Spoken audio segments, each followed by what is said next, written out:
This is class 11, Unit 1, MCQ questions of chapters on basic concepts of chemistry. The first question is copper forms two oxides, cuprous and cupric oxides. Which law can be proved by the weights of copper and oxygen? तो ये मैं आपको कई बार बता चुका हूं, फिर से एक बार रिपीट कर रहा हूं। अगर केवल रिएक्टेंट्स और प्रोडक्ट्स के मासेस के बारे में बात हो रही हो क्वेश्चन के अंदर, then here law of conservation of mass will work. बहुत आसान है, डाटा दिया हुआ आपको कि कौन सा लॉ एप्लीकेबल है। तो अगर केवल रिएक्टेंट और प्रोडक्ट के मासेस की बात हो रही हो तो वहां लॉ ऑफ कंजर्वेशन ऑफ मास लगे। अगर आपसे क्वेश्चन में केवल एक पर्टिकुलर कंपाउंड के बारे में बात हो रही हो, बार बार डाटा घुमा के इधर उधर दे रहे हो, और या talking about only the compound, only a single compound, it means here law of definite proportion is working, or it is also called law of fixed proportion or law of constant proportion.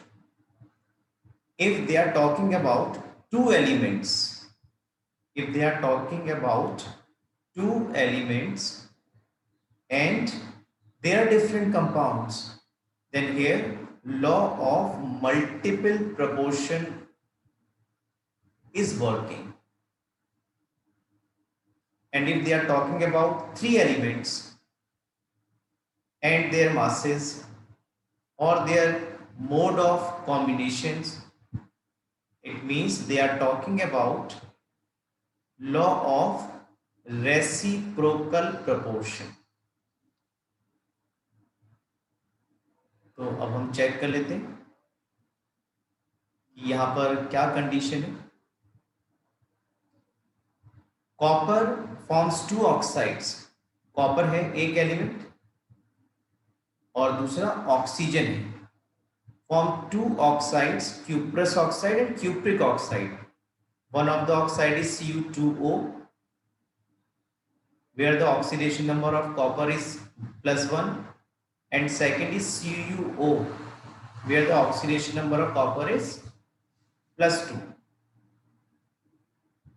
तो अस आपको बताया है class 10th में, अस जो है वो छोटा oxidation number रहता है, छोटी वैलेंसी के लिए अस और बड़ी वैलेंसी के लिए एक यूज करते हैं। तो यहाँ पर ये क्यूप्रस है, जहाँ पर कॉपर की वैलेंसी 1 है, और ये क्यूप्रिक है जहाँ कॉपर की वैलेंसी कितनी है, 2 है। तो आप देख रहे हो they are talking about two elements and their different compounds. तो आप समझ पा रहे हो यहाँ पर कौन सा लॉ लग रहा है, law of multiple proportion, two elements and their different compounds. So here it is the case of law of multiple proportion and option second is correct. Now we go for second question. This is question number 2.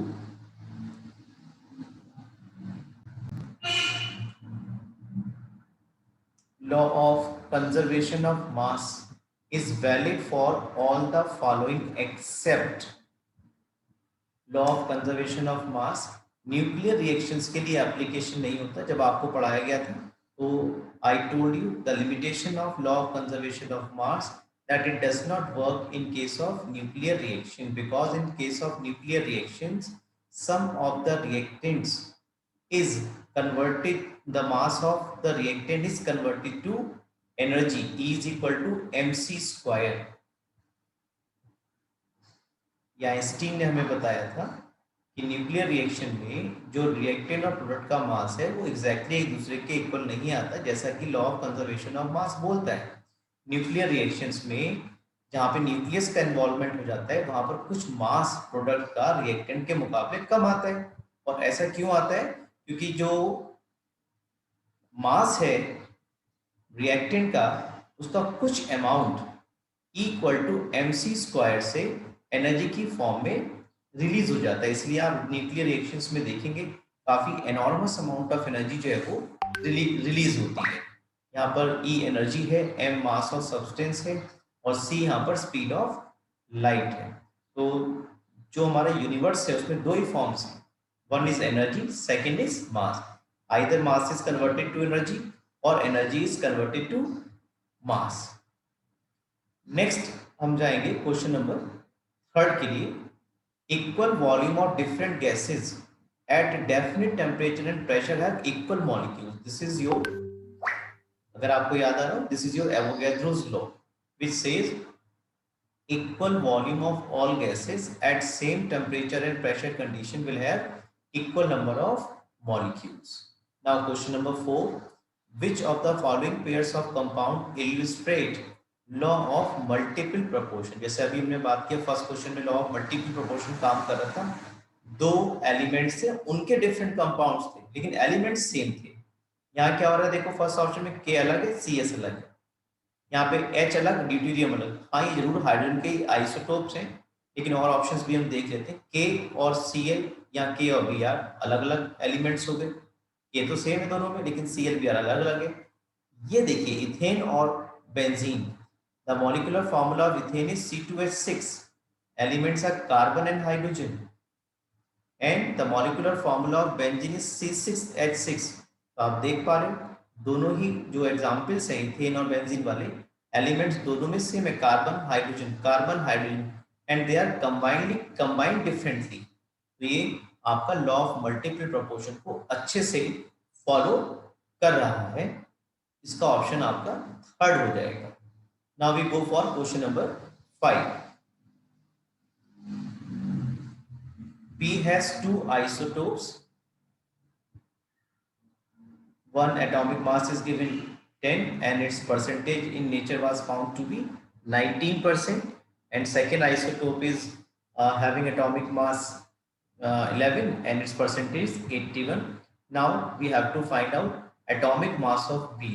They are basically asking average atomic mass. So average atomic mass of B can be calculated. Atomic weight of one isotope into its percentage, that is 19, plus atomic weight of second element, second isotope, that is 11B, into its percentage, that is 81, divided by 100, right?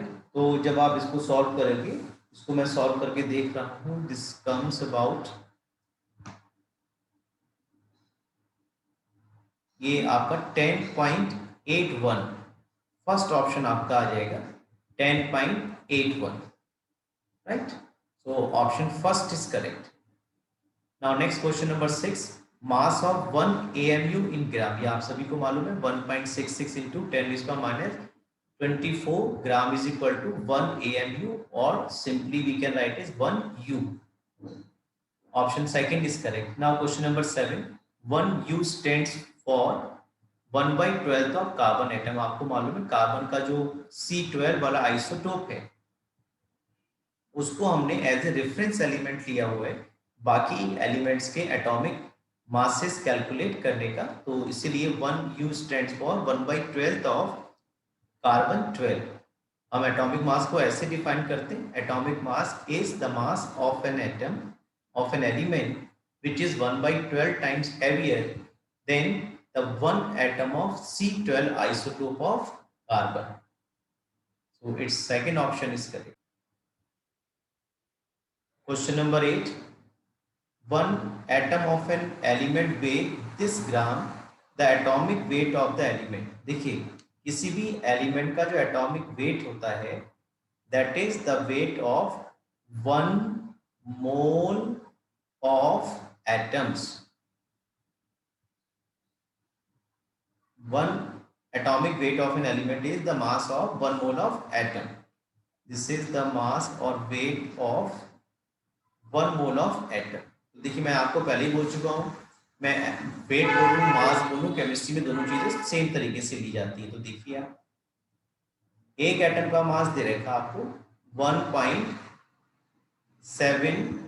92 into 10⁻⁻22 ग्राम,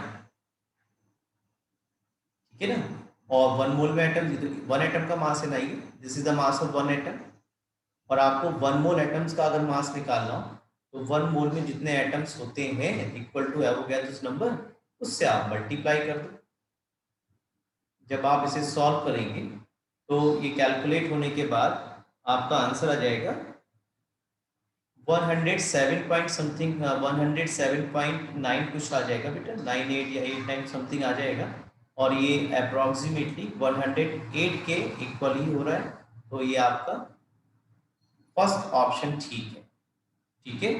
तो ये 108 ग्राम per मोल इसका molar mass कहलाएगा। और atomic weight अगर आपको you की form में लिखना है तो 108 यू हो जाएगा, ठीक। तो ये क्वेश्चन नंबर 8 का फर्स्ट ऑप्शन ठीक है। Now question number 9, 5.6 litre of gas at STP weigh equal to 8 gram, vapour density आपसे जानना चाह रहा है। तो इस तरह का जो न्यूमेरिकल वेपर डेंसिटी से रिलेटेड है वो आपकी एनसीईआरटी में कोई ऐसा दिया नहीं गया है, ठीक है। जो क्लास 11 की एनसीईआरटी प्रिंटेड है उसमें वेपर डेंसिटी से रिलेटेड न्यूमेरिकल कोई दिया नहीं है। तो आप कोई बात नहीं, आप सीख लीजिए, बहुत सिंपल सा फॉर्मूला है। Molar mass of a substance is equal to vapour density into 2, बहुत सिंपल सा फॉर्मूला है, ठीक है। तो अगर हमसे क्या पूछा गया, वेपर डेंसिटी पूछेगी, लेकिन वेपर डेंसिटी हम कब फाइंड कर पाएंगे बच्चों, जब हमें क्या पता हो, मोलर मास पता हो, उसको हम 2 से डिवाइड कर देंगे और हम वेपर डेंसिटी कैलकुलेट कर पाएंगे। तो पहले हम लोग पता कर लेते हैं मोलर मास। देखिए किसी भी गैस का जो 22.4 लीटर होता है वो उसके 1 मोल के इक्वल वे करता है ना। 22.4 litre of any gas at STP weigh equal to its molar mass. बस वही निकालना है हमें। यहाँ एक बात बता रखी कि 5.6 लीटर जो इस गैस का है वो 8 ग्राम वे कर रहा है। तो मैं ऐसा लिख लेता हूँ, देखो 5.6 litre way equal to 8 gram. तो अगर हम ये पता कर लें इसका 22.4 लीटर कितना वे करेगा तो बात बन जाएगी। वही उसका क्या होगा, molar mass, 8 into 22.4 divided by 5.6, तो ये आपका आ जाएगा 32 gram per mole is the molar mass of this gas, ठीक। अब आप निकाल सकते हो vapour density. Vapour density is equal to molar mass that is 32 upon 2। So ये कितना आ जाएगा आपके पास, 16 आ जाएगा। इट कम्स 16 ऑप्शन है। हाँ तो देखो 9 का आपका सेकंड ऑप्शन जो है वो ठीक हो जाएगा। क्वेश्चन नंबर 9 का सेकंड ऑप्शन आपका ठीक है। तो इस तरह से हमने इसको किया। फिर से एक बार समझ लेते हैं। हमें इन्होंने ये बोला है कि भाई कोई गैस है उसका 5.6 लीटर जो वॉल्यूम है एसटीपी पर 8 ग्राम वे करता है। इस डाटा से हम इसका मोलर मास निकाल सकते हैं। कैसे निकालेंगे, अगर हम ये पता कर लें कि इस गैस का 22.4 लीटर कितना वॉल्यूम, जो वॉल्यूम है कितना मास वे करेगा एसटीपी पर, वो उसका मोलर मास होगा। और जब मोलर मास हमें पता चल जाएगा तो ये हमारे पास formula, molar mass equal to vapour density into 2। यहाँ हमसे वेपर डेंसिटी उन्होंने पूछी है तो vapour density would be molar mass by 2। तो ये जो डाटा देगा कि 5.6 litre of this gas at STP weigh equal to 8 gram. तो we find out how much mass will be of the gas whose volume is 22.4 litre. क्योंकि किसी भी gas का 22.4 लीटर जो वॉल्यूम है वो 1 मोल ऑक्युपाई करता है ना, 1 मोल के इक्वल होता है। और 1 मोल का मतलब उसका मोलर मास, वही हमने कैलकुलेट कर लिया कि 22.4 लीटर जो है वो कितना वे करेगा एसटीपी पर, वो आ गया 32 gram per mole. That means it is the molar mass of the gas. अब जब मोलर मास हमें पता चल गया तो हम वेपर डेंसिटी पता कर लेंगे, molar mass by 2, it comes 16। Now we go for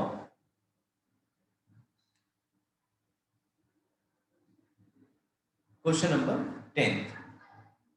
approximate atomic weight of element is 26.89, its equivalent weight is 8.9, the exact atomic weight.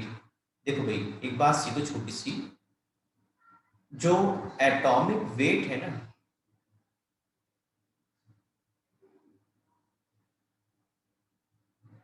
वो हम कैसे निकालते हैं? Atomic weight is equal to equivalent wait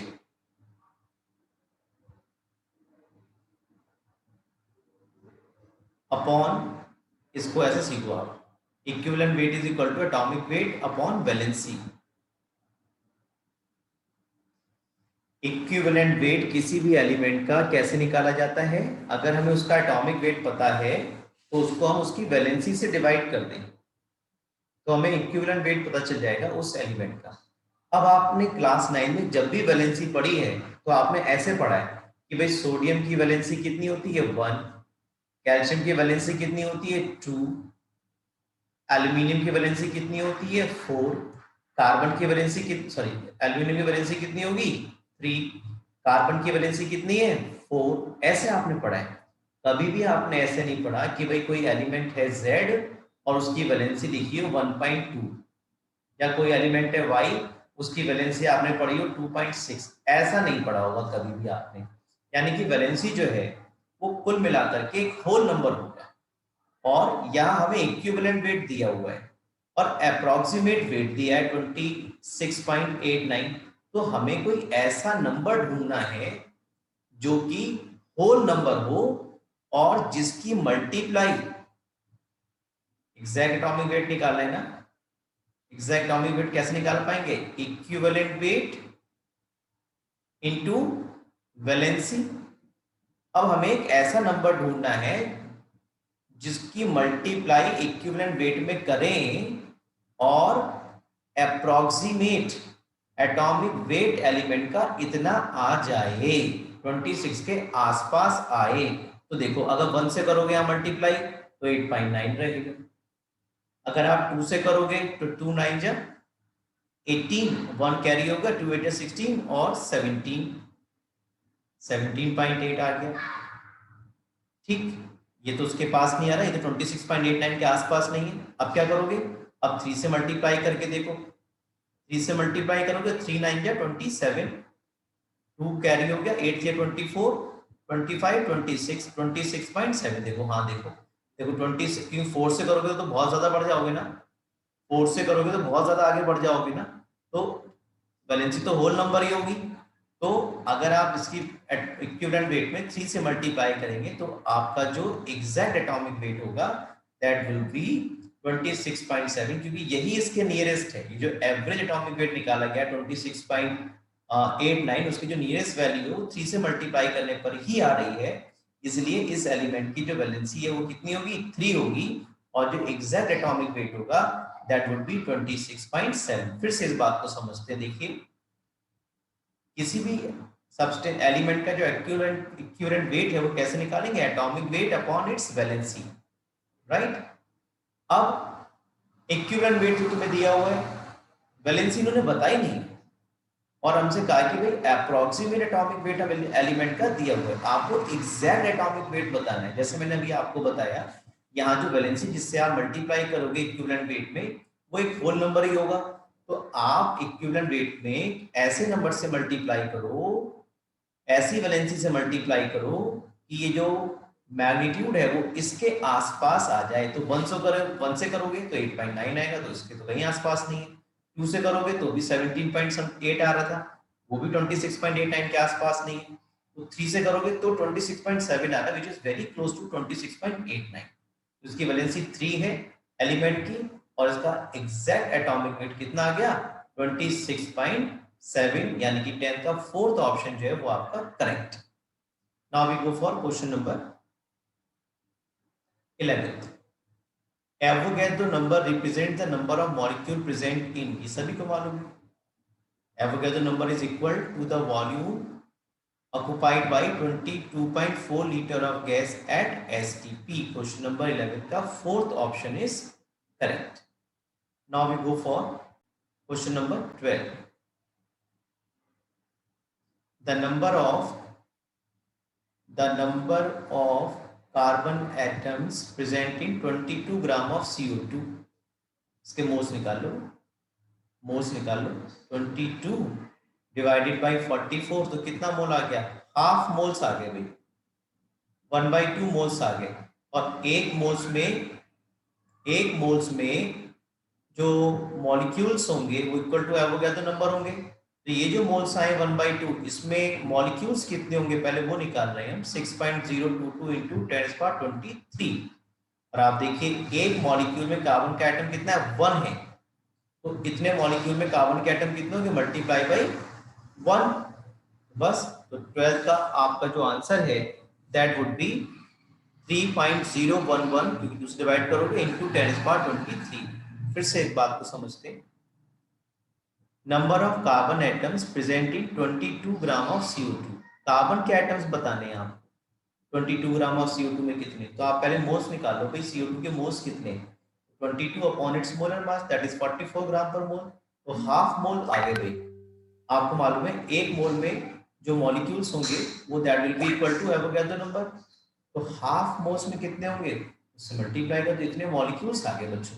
आप देखो एक मॉलिक्यूल में carbon का एटम कितना है? एक ही तो है। जो इतने मॉलिक्यूल्स हैं उसमें कितने एटम्स होंगे? मल्टीप्लाई कर दिया 1 से, यानी कि 1/2 into Avogadro number into number of atom पर मॉलिक्यूल।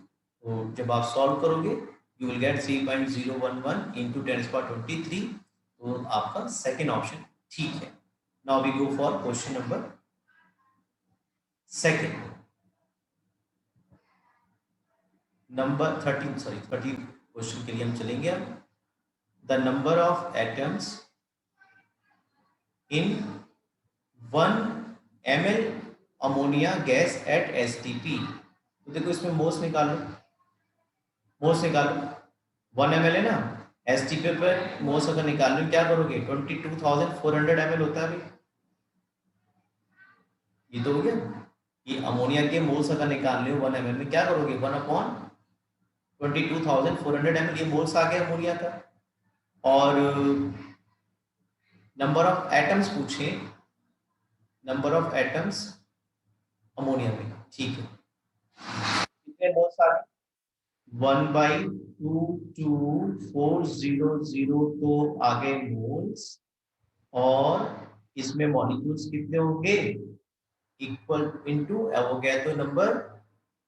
और आपको मालूम है अमोनिया का फॉर्मूला क्या है? NH3। एक अमोनिया के मॉलिक्यूल में कितने एटम्स हैं बच्चों? 4 एटम्स हैं, क्योंकि आपसे नंबर ऑफ एटम्स पूछे ना। तो इतने मॉलिक्यूल्स में एटम्स कितने होंगे? Multiply by 4।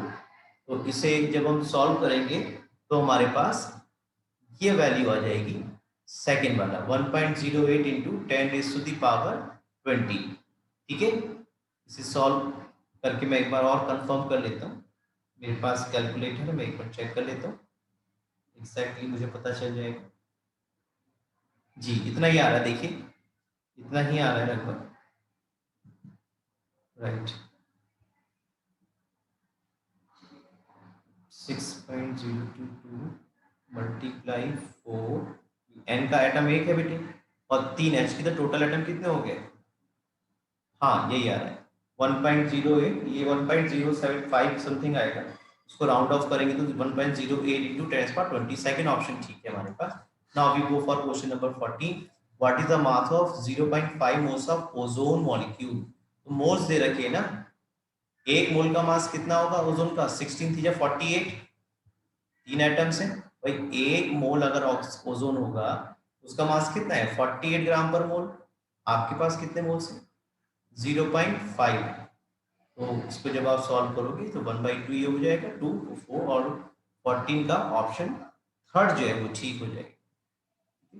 16 जब 48 हो गया ना, एक मोल ओजोन का मास 48 ग्राम पर मोल, तो 0.5 मोल का मास कितना वो उससे मल्टीप्लाई कर दिया, 24 ग्राम आपका आंसर हो जाएगा। Now we go for question number 15।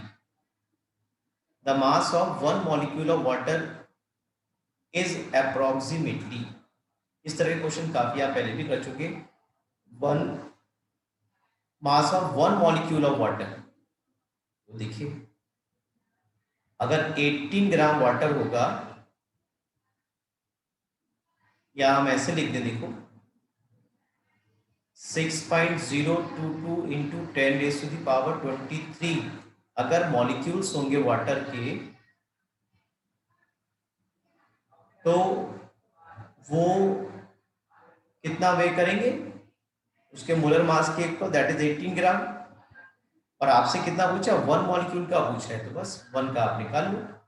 18 divided by 6.022 into 10⁻23।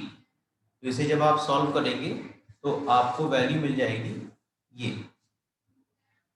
वाला मिल जाएगा। देखो ये 6 3 जा 18 ही जा रहा है ना, 6 3 जा 18 और ये माइनस का हो जाएगा ऊपर आकर के, तो ये आपका 3 इंटू 10⁻³ ग्राम जो है आपका आंसर आ जाएगा।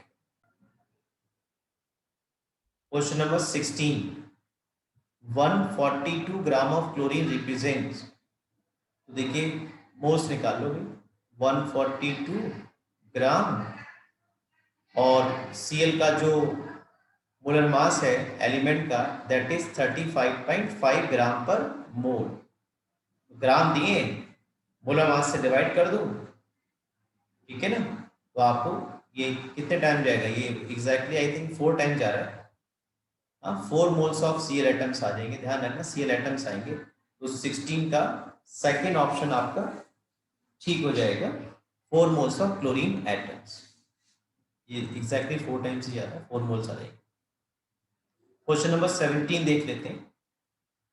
Question number 17, the number of molecule present in a drop of water with volume 0.06 cc, ये सेंटीमीटर क्यूब है बच्चों, 1 centimetre cube is equal to 1 ml,